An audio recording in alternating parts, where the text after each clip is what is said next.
Quella cuciniamo insieme ad Andrea, i gelati di Prizzi. Curiosi? E allora?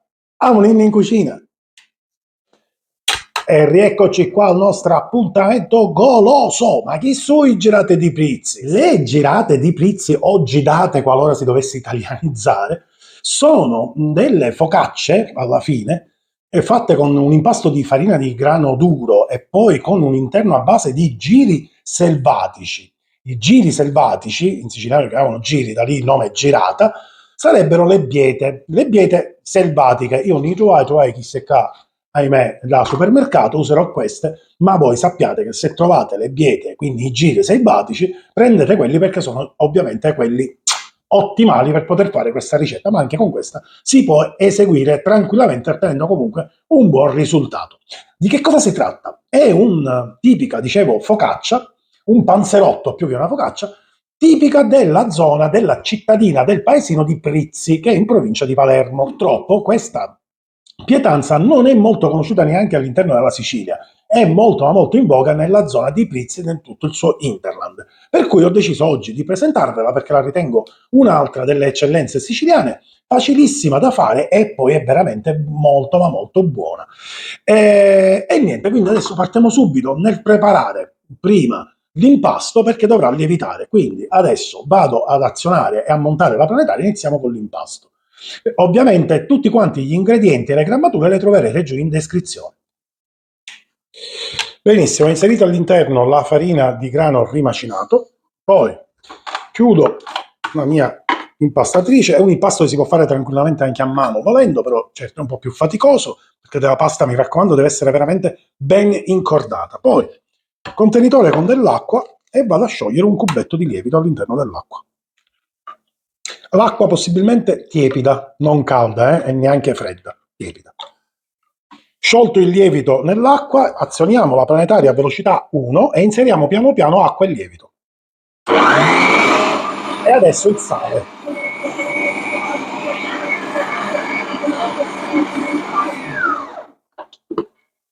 Tiriamo fuori l'impasto, lo finiamo di chiudere sulla nostra spianatoia facendo qualche piccola piega. Un minimo di pirlatura. Recipiente inumidito con un po' di olio. Trasferiamo all'interno del recipiente il nostro impasto. L'olio che avete nelle dita lo andate a trasferire nella parte superficiale dell'impasto, che male non gli fa. Pellicola e lo facciamo lievitare fino al raddoppio. Benissimo, allora nel frattempo che lievita la nostra pasta, passerà all'incirca un'ora e un quarto, poi dipende sempre dalle condizioni meteo, ovviamente in estate lieviterà prima, in inverno un po' dopo.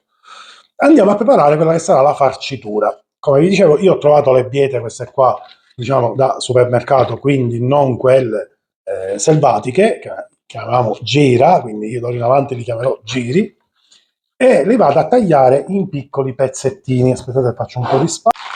Ben lavati, mi raccomando, e li tagliamo pezzettini piccoli. Questo è un piatto di origine contadina, che comunque Prizzi, per chi non fosse siciliano e non la conosce, è un paesino montano. Questo piatto usa tutte le materie del territorio.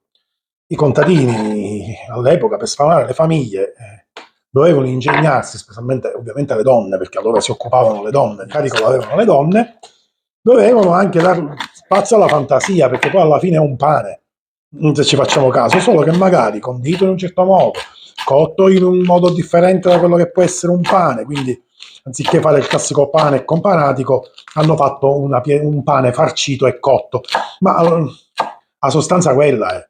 Però giusto per diversificare o dare una parvenza di avere in tavola qualcosa di diverso e non sempre la solita cosa, le donne si ingegnavano, ma questo è tutto nella cultura contadina italiana, non soltanto quella siciliana, e con un poco di farina, un po' di acqua, un po' di lievito davano spazio e creavano delle meraviglie gastronomiche veramente, veramente interessanti. E quindi questa qua, appunto, come vi dicevo, sono prodotti del territorio, tranne le acciughe per chi dà un Gesù, perché qua ci saranno pure le acciughe, che comunque sono di facile reperibilità, il resto sono tutti prodotti che loro producevano da sé nelle loro campagne. Ok, trasferito il tutto all'interno di uno scolapasta e ovviamente sotto un contenitore, andiamo a mettere del sale sopra, diamo una mischiata con le mani in questo modo, cerchiamo di distribuire per bene il sale tutta quanta la nostra verdurina e poi un peso sopra. Io ho questo piatto in terracotta che già è pesante di suo e lo vado comunque a riempire. Lasciamo stare così una mezz'oretta, un'oretta, giusto il tempo che lievita la nostra pasta. Questo perché queste condizioni, quindi il sale, per osmosi, farà sì che i liquidi all'interno della nostra verdurina vengano tirati fuori, cacciati fuori, e tramite i fori andranno a finire nel contenitore. Quindi avremo una verdura non troppo acquosa, perché poi sapete benissimo che andando a cuocere in forno all'interno di una pasta lievitata, l'eccessiva umidità della verdura potrebbe causare dei problemi nella nostra pasta. In questo modo lei spurga, va via tutto il liquido che c'è all'interno della verdura, così poi sarà più semplice lavorarla. Quindi teniamola da parte, aspettiamo che lieviti la pasta e che si spurghi la nostra verdura. E nel frattempo, allora, adesso che la nostra pasta sta lievitando e i nostri giri stanno spurgando, andiamo a prepararci le basi per finire la farcitura.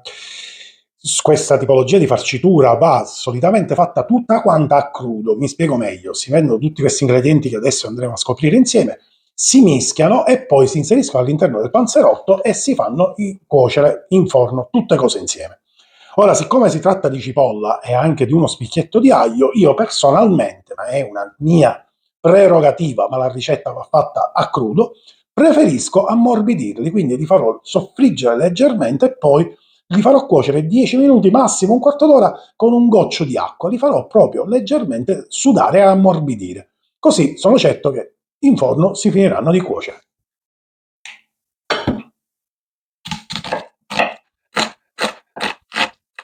Tagliata la nostra cipolla, adesso la faremo, come vi dicevo, stufare leggermente con un filo d'olio e un po' d'acqua. E anche uno spicchietto d'aglio tagliato piccolino.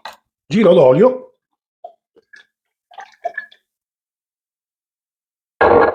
Fuoco al minimo e faccio rosolare scorsi 2 minuti, inserisco un bicchiere d'acqua. 10 minuti ed è pronta. Peliamo le patate.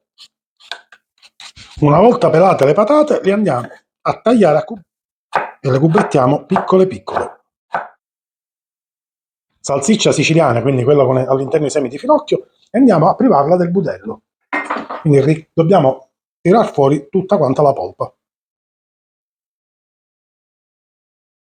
I nostri giri hanno lasciato parecchi liquidi e adesso ve li faccio vedere. Vedete pure che sono diminuiti notevolmente di volume, ovviamente, e questi qua sono i liquidi. Ok, mettiamo i giri in una bowl, la salsiccia che abbiamo sbriciolato, la cipolla che ho fatto stufare, 2 filetti di acciughe, le patate che abbiamo tagliato poc'anzi, facoltativo, c'è chi lo mette, c'è chi no, un po' di passata di pomodoro, io ne metto veramente poca, pecorino siciliano grattugiato, generosi.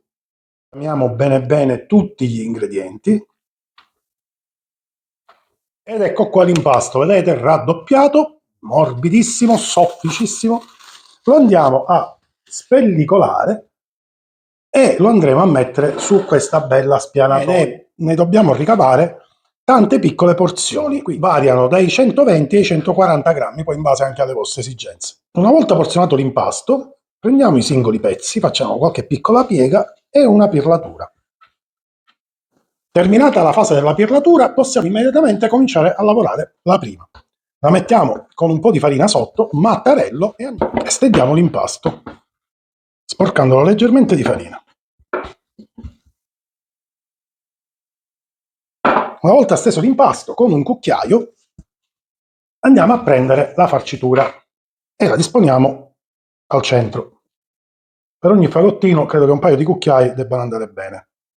Volendo anche 2 cucchiai e mezzo, ce lo sta.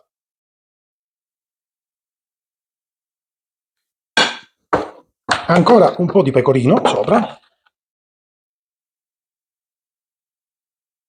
E poi bagniamo un dito e andiamo ad inumidire i bordi. Bagniamo un dito con acqua, ovviamente. Senza uovo, senza nulla, solo acqua. Questo ci aiuterà nel sigillare.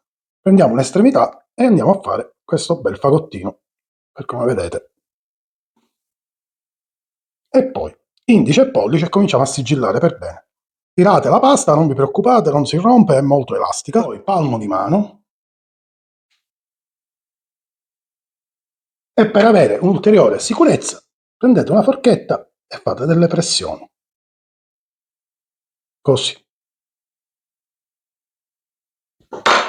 E la roccia girata è pronta, che la forno foderata con carta forno. Girate e appoggiate nella carta forno, quindi pronte per essere infornate, con un pennello poco poco di olio messo sopra. Forno preriscaldato a 220 gradi 20-25 minuti.